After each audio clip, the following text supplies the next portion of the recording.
14 फरवरी 2026 प्रात मुरली। ओम शांति। बाप दादा मधुबन।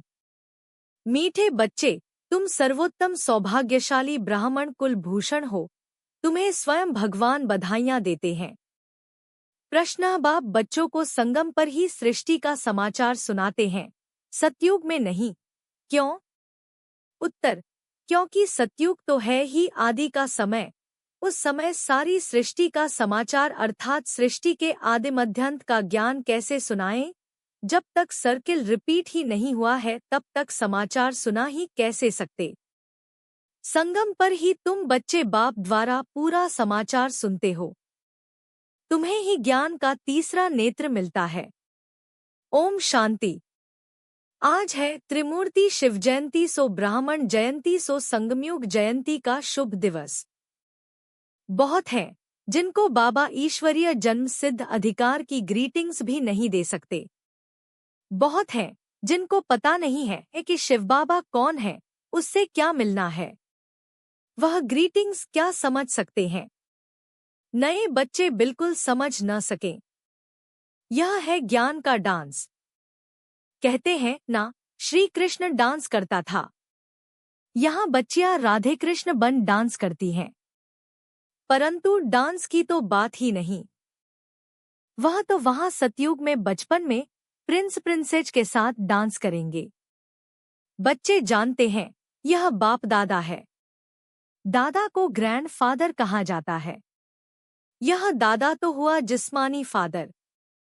यहाँ तो वंडरफुल बात है। वह दादा है रूहानी और यह है जिस्मानी। इनको कहते हैं बाप दादा। बाप से दादा द्वारा वर्षा मिलता है। वर्षा है डाडे का, ग्रैंड फादर का। सब आत्माएं ब्रदर्स हैं, तो वर्षा बाप से मिलता है। बाप कहते हैं तुम आत्माओं को अपना शरीर, अपनी कर्मेंद्रियां हैं। मुझे निराकार कहते हैं, जरूर मुझे शरीर चाहिए। तब तो बच्चों को राजयोग सिखाऊं अथवा मनुष्य से देवता, पतित से पावन बनने का मार्ग बताऊं व मूत पलीती कपड़ धोऊं। जरूर बड़ा धोबी होगा। सारे विश्व की आत्माएं और शरीर धोता है। ज्ञान और योग से तुम्हारी आत्माओं को धोया जाता है। आज तुम बच्चे आए हो, जानते हो हम शिव बाबा को बधाइयां देने आए हैं। बाप फिर कहते हैं कि तुम जिसको ग्रीटिंग्स देते हो वह बाप भी तुम बच्चों को ग्रीटिंग्स देते हैं, क्योंकि तुम बहुत सर्वोत्तम सौभाग्यशाली ब्राह्मण कुल भूषण हो। देवताएं इतने उत्तम नहीं हैं जितने तुम हो। ब्राह्मण देवताओं से ऊंच है, ऊंचते ऊंच है बाप। फिर वह आते हैं ब्रह्मा तन में। उनके तुम बच्चे बहुत ऊंचते ऊंच ब्राह्मण बनते हो। ब्राह्मणों की है चोटी, उसके नीचे है देवताएं, सबसे ऊपर है बाबा। बाबा ने तुम बच्चों को ब्राह्मण अब्राह्मणियां बनाया है, स्वर्ग का वर्षा देने। इन लक्ष्मी नारायण के देखो कितने मंदिर बनाए हैं, माथा टेकते हैं। भारतवासियों को यह तो मालूम होना चाहिए कि यह भी मनुष्य है। लक्ष्मी नारायण दोनों अलग अलग हैं। यहाँ तो एक मनुष्य के दोनों नाम रखे हैं। एक का नाम लक्ष्मी नारायण अर्थात अपने को विष्णु चतुर्भुज कहते हैं। लक्ष्मी नारायण अथवा राधे कृष्ण नाम रखाए हैं तो चतुर्भुज हो गए ना। वह विष्णु तो है सूक्ष्मवतन का एम ऑब्जेक्ट। तुम इस विष्णुपुरी के मालिक बनेंगे। यह लक्ष्मी नारायण विष्णुपुरी के मालिक हैं। विष्णु की है 4 भुजा, 2 लक्ष्मी की, 2 नारायण की। तुम कहेंगे हम विष्णुपुरी के मालिक बन रहे हैं। अच्छा, बाप की महिमा का गीत सुनाओ। कितना मीठा, कितना प्यारा। शिव भोला भगवान। सारी दुनिया में शुरू से लेकर अब तक कोई की भी इतनी महिमा नहीं है, सिवाय एक के। नंबरवार तो है ही। सबसे ज्यादा सर्वोत्तम महिमा है ऊंचते ऊंच परमपिता परमात्मा की, जिसके तुम सब बच्चे हो। कहते हो हम ईश्वरीय संतान हैं। ईश्वर तो स्वर्ग रचता है, फिर तुम नर्क में क्यों पड़े हो? ईश्वर का यहाँ जन्म है। क्रिश्चियन कहेंगे हम क्राइस्ट के हैं। यही भारतवासियों को भूल गया है कि हम परमपिता परमात्मा शिव के डायरेक्ट बच्चे हैं। बाप यहाँ आते हैं बच्चों को अपना बनाए फिर राज्य भाग्य देने। आज बाबा अच्छी रीति समझाते हैं क्योंकि नए भी बहुत हैं। इन्हों के लिए समझना मुश्किल है। हाँ, फिर भी स्वर्गवासी बनते हैं। स्वर्ग में सूर्यवंशी राजा रानी भी हैं, दास दासियां भी हैं, प्रजा भी होती है। उनमें कोई गरीब, कोई साहूकार होते हैं। उनकी भी दास दासियां होती हैं। सारी राजधानी यहाँ स्थापन हो रही है। यह तो और कोई को मालूम नहीं है। सबकी आत्मा तमोप्रधान है, ज्ञान का तीसरा नेत्र कोई को है नहीं। गीत। अभी बाप की महिमा सुनी। वह है सबका बाप। भगवान को बाप कहते हैं, बेहद का सुख देने वाला पिता। यही भारत है जिसमें बेहद का सुख था, लक्ष्मी नारायण का राज्य था। यह लक्ष्मी नारायण छोटेपन में राधे कृष्ण हैं, फिर स्वयंवर बाद लक्ष्मी नारायण नाम पड़ता है। इस भारत में 5000 वर्ष पहले देवताओं का राज्य था। सिवाय लक्ष्मी नारायण के कोई का राज्य नहीं था, कोई खंड नहीं। तो अब भारतवासियों को भी जरूर मालूम होना चाहिए कि लक्ष्मी नारायण ने आगे जन्म में कौन से कर्म किए। जैसे कहेंगे बिड़ला ने कौन से कर्म किए जो इतना धनवान बना। जरूर कहेंगे अगले जन्म में दान पुण्य किया होगा। कोई के पास बहुत धन है, कोई को खाने के लिए नहीं मिलता क्योंकि कर्म ऐसे किए हैं। कर्मों को तो मानते हो। कर्म कर्म विकर्म की गति गीता के भगवान ने सुनाई थी, जिसकी महिमा सुनी। शिव भगवान है एक। मनुष्य को भगवान नहीं कहा जाता है। अब बाप कहाँ आया है? समझाते हैं, सामने महाभारत लड़ाई खड़ी है तो मीठे ते मीठा बाबा समझाते हैं। इनको दुख में सब याद करते हैं।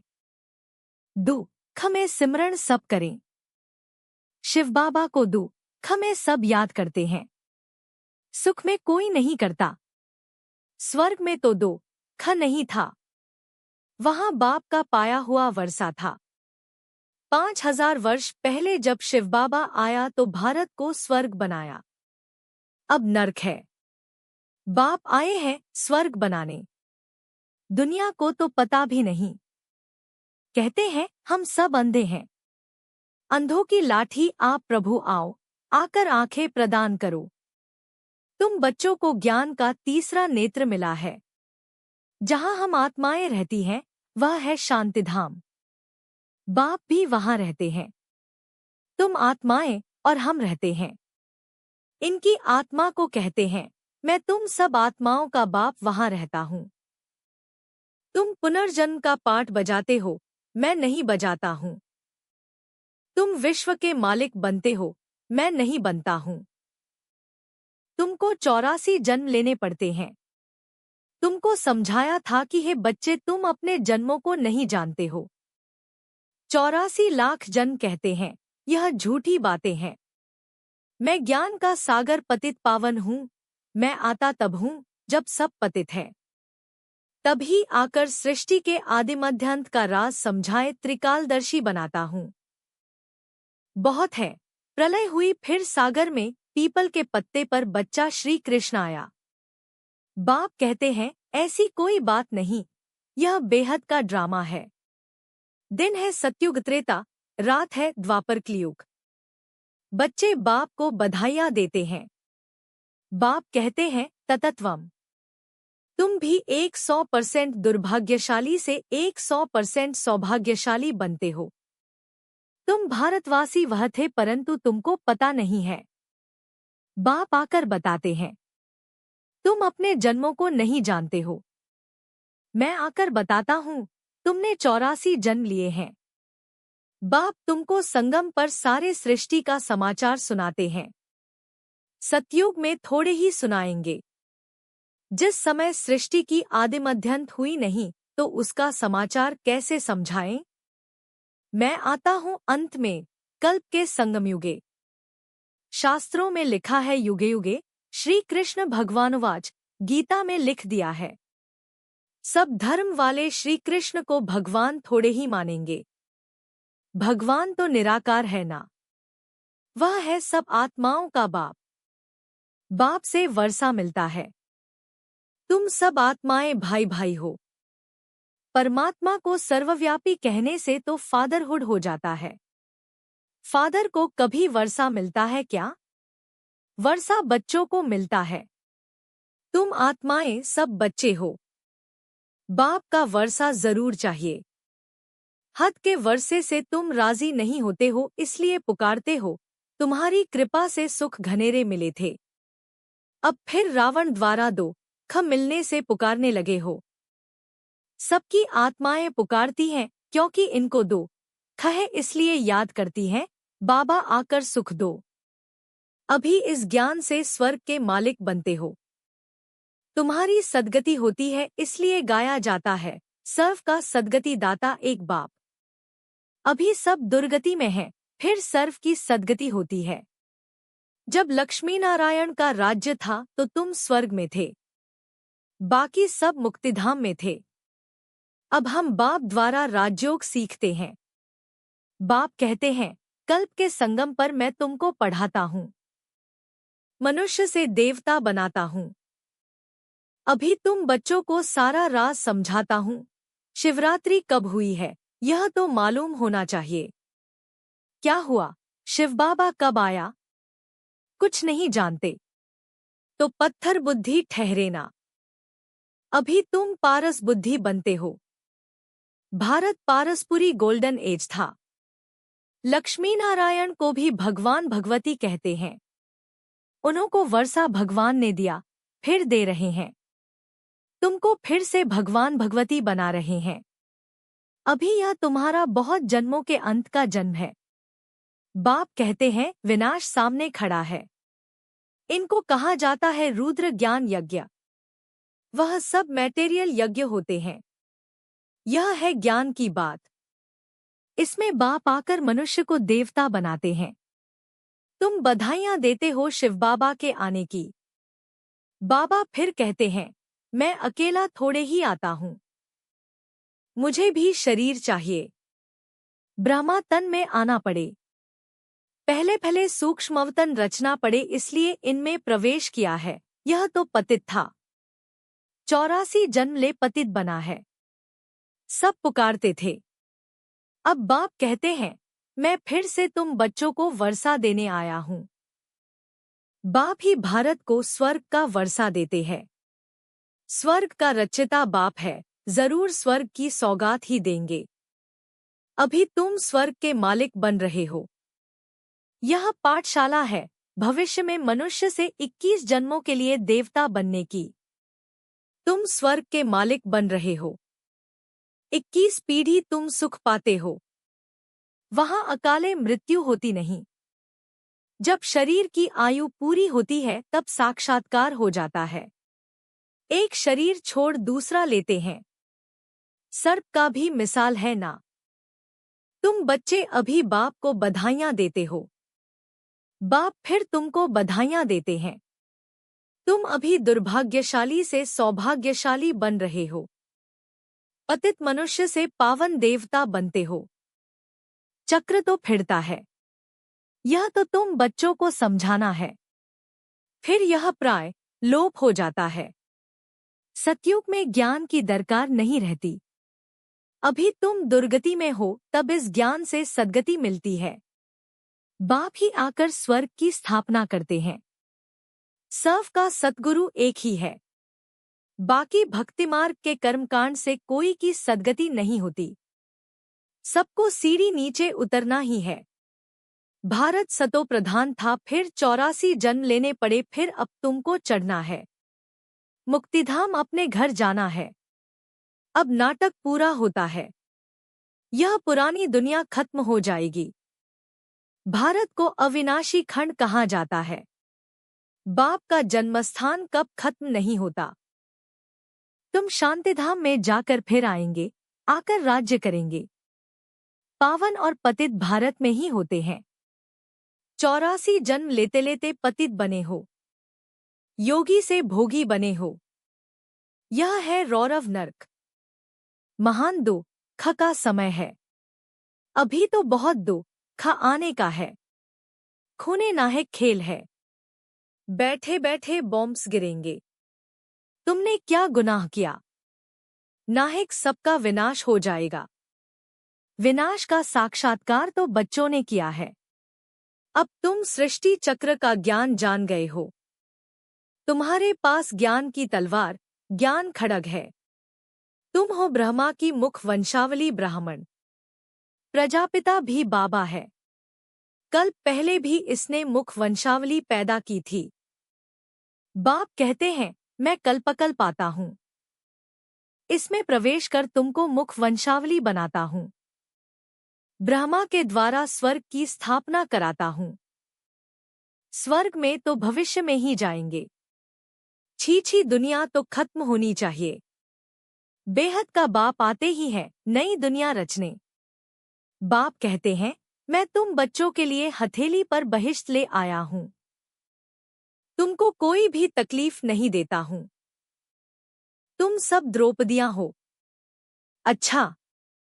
मीठे मीठे सिकीलधे बच्चों प्रति माता पिता बाप दादा का याद प्यार और गुड मॉर्निंग। रूहानी बाप की रूहानी बच्चों को नमस्ते। धारणा के लिए मुख्य सार। 1. देवताओं से भी ऊंच हम सर्वोत्तम ब्राह्मण हैं। इस रूहानी नशे में रहना है। ज्ञान और योग से आत्मा को स्वच्छ बनाना है। 2. सबको शिव बाबा के अवतरण की बधाइयां देनी है। बाप का परिचय देकर पतित से पावन बनाना है। रावण दुश्मन से मुक्त करना है। वरदान। विस्तार की रंग बिरंगी बातों से किनारा कर मुश्किल को सहज बनाने वाले सहजयोगी भव। जब बाप को देखने के बजाय बातों को देखने लग जाते हो तो कई क्वेश्चन उत्पन्न होते हैं और सहज बात भी मुश्किल अनुभव होने लगती है, क्योंकि बातें हैं वृक्ष और बाप है बीज। जो विस्तार वाले वृक्ष को हाथ में उठाते हैं वह बाप को किनारे कर देते हैं। फिर विस्तार एक जाल बन जाता है जिसमें फंसते जाते हैं। बातों के विस्तार में रंग बिरंगी बातें होती हैं जो अपनी ओर आकर्षित कर लेती हैं। इसलिए बीज रूप बाप की याद से बिंदी लगाकर उससे किनारा कर लो तो सहज योगी बन जाएंगे। स्लोगन। मैं और मेरे पन की अलाय को समाप्त करना ही रियल गोल्ड बनना है। ये अव्यक्त इशारे एकता और विश्वास की विशेषता द्वारा सफलता संपन्न बनो। अभी सभी मिलकर एकमत हो सेवा के कोई भी कार्य को धूमधाम से आगे बढ़ाओ। हर ब्राह्मण आत्मा के सहयोग से शुभ कामनाओं शुभ भावनाओं से सेवाओं की धूम मचाओ। अगर कोई मुख से बोल नहीं सकते तो मनसा वायुमंडल से सुख की वृत्ति सुखमय स्थिति से सुखमय संसार बनाएं। कहाँ जा नहीं सकते हो, तबीयत ठीक नहीं है तो घर बैठे यह सेवा करो। सेवा में सहयोगी जरूर बनो, तब सर्व के सहयोग से सुखमय संसार बनेगा।